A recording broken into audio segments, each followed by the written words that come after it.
Power development department Kathua, वर्दी श्री राकेश मिन्हास,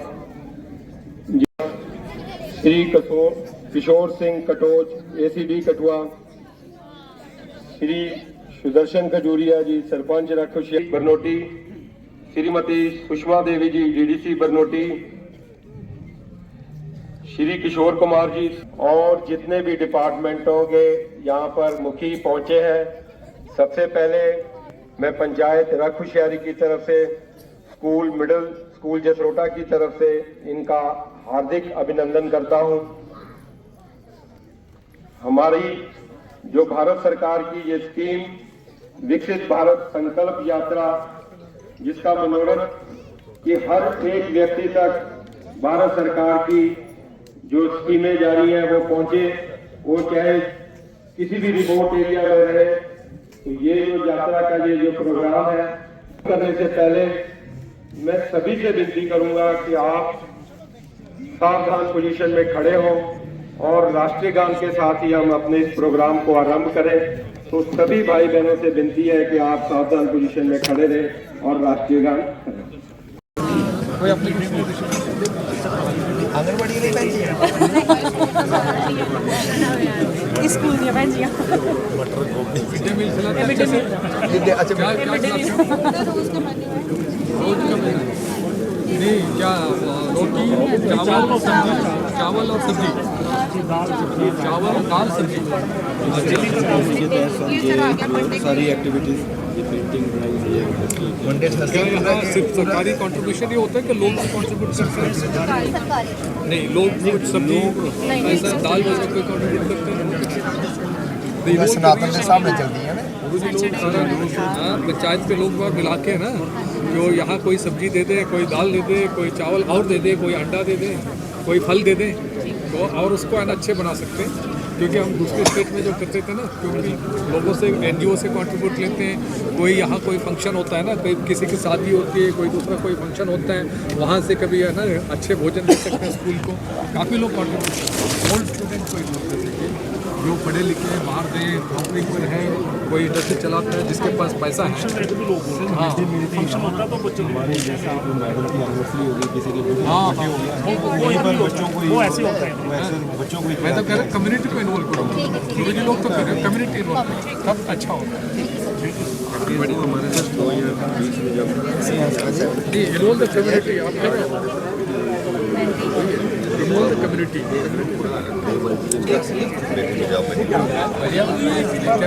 बच्चों के टॉयज बताइए, सब न्यू एजुकेशन पॉलिसी। अच्छा ठीक है, पीएम पोषण बहुत अच्छा।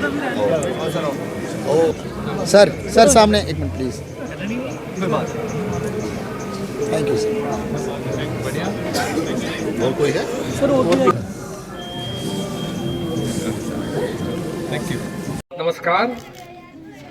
सबसे पहले मैं आप सब लोगों से क्षमा मांगता हूं कि आप सब लोगों का बीच में उपस्थित होके मुझे सबसे बड़ी खुशी हो रही है। यहाँ के सरपंच और अन्य यहाँ के जो डिस्ट्रिक्ट डेवलपमेंट कमेटी के वाइस चेयरमैन रघुनंदन जी ने और उनके डिस्ट्रिक्ट डेवलपमेंट कमेटी के काउंसलर सुषमा जी ने और उसके साथ ही अन्य जो यहाँ के नेतागण हैं, उन्होंने जो जिक्र किया कि यहाँ इस गांव में पहली बार एक प्रधान सचिव स्तर का अधिकारी आ गया है। मैं मानता हूं ये मेरा सौभाग्य है, मुझे आपका ये रखशारी गांव में आके आपके साथ रूबरू होने का मौका मुझे मिला है, उसके लिए मैं बहुत ही भाग्यशाली मानता हूं। आज आप लोग जानते हो यहाँ इस कार्यक्रम को यहाँ करने का मकसद है विकसित भारत की संकल्प यात्रा। जैसे हमारे सरपंच महोदय ने और डीडीसी के उपाध्यक्ष महोदय ने आपको अवगत किया। हमारे माननीय प्रधानमंत्री नरेंद्र मोदी जी का ये सपना है कि भारत विश्व में एक विकसित देश 2047 तक 2047 तक होना जरूरी है। ये हमारे माननीय प्रधानमंत्री जी का सपना है, मगर ये सपना हमारे प्रधानमंत्री अकेले देखने से काफी नहीं है। देश के 140 करोड़ नागरिकों को इस सपना का देखना और सपने को साकार करने के लिए योगदान देना जरूरी है। चाहे हो ऑफिसर हो, राजनीतिक नेता हो, मंत्री हो, शिक्षक हो, कृषक हो, उद्यमी हो या बच्चा हो, अपने अपने योगदान देश को एक विकसित देश, एक प्रभावशाली देश, सारी दुनिया में एक सबसे बड़ा एक समृद्ध विश्व गुरु भारत को खड़े करने के लिए सबका योगदान देना अत्यंत मैं मानता सख्त जरूरत है। हमारे केंद्र सरकार ने पिछले कई सालों में अनेक जन कल्याणकारी प्रोग्राम्स को, स्कीम्स को लागू किया। जैसे सरपंच महोदय ने गिनाया, यहाँ जो एक अलग अलग क्षेत्रों में सबसे बड़ा स्कीम था कि आयुष्मान भारत, उसके अंतर्गत एक मुफ्त इलाज, चाहे कितने भी एक कठिनाई हो, कितने एक बीमारी हो, उसका एक बंदोबस्त आयुष्मान भारत के तहत किया। उसके साथ ही गरीबों को यहाँ प्रधानमंत्री गरीब जो अन्न कल्याण योजना है, उसके अंतर्गत फ्री राशन को उपलब्ध कराया, खास कर कोविड के टाइम में।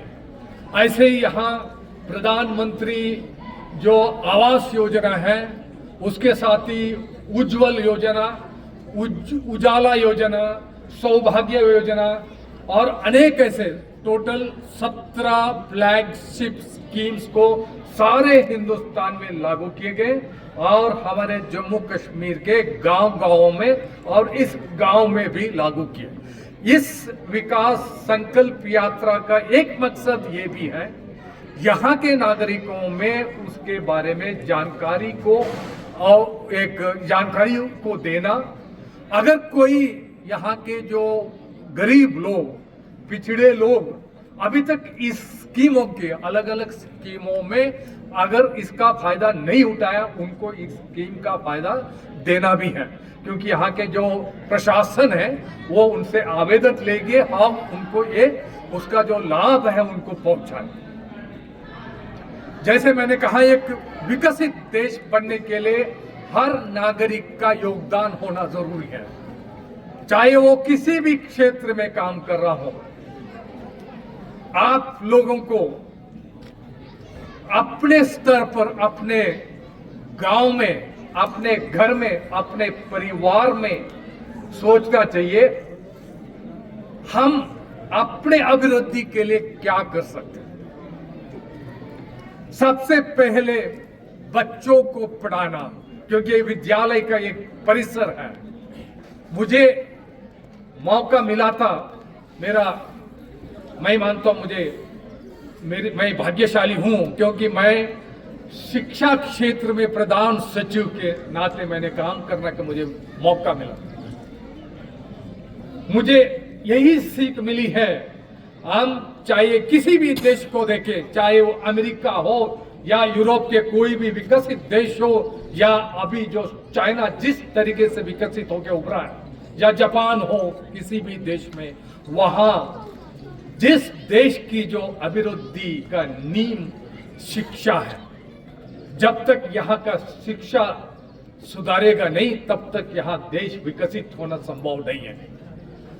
भारत सरकार ने नई शिक्षण नीति जारी की है और हर स्कूल में उसको लागू होना है। उस शिक्षण नीति को लागू करने की जिम्मेदारी यहाँ के स्कूल के जो शिक्षक हैं, यहाँ के अभिभावक हैं, यहाँ के लोकल जो नेता हैं, लोकल यहाँ के अधिकारी हैं और सबसे ज्यादा बच्चों के जो अभिभावक हैं उनकी है।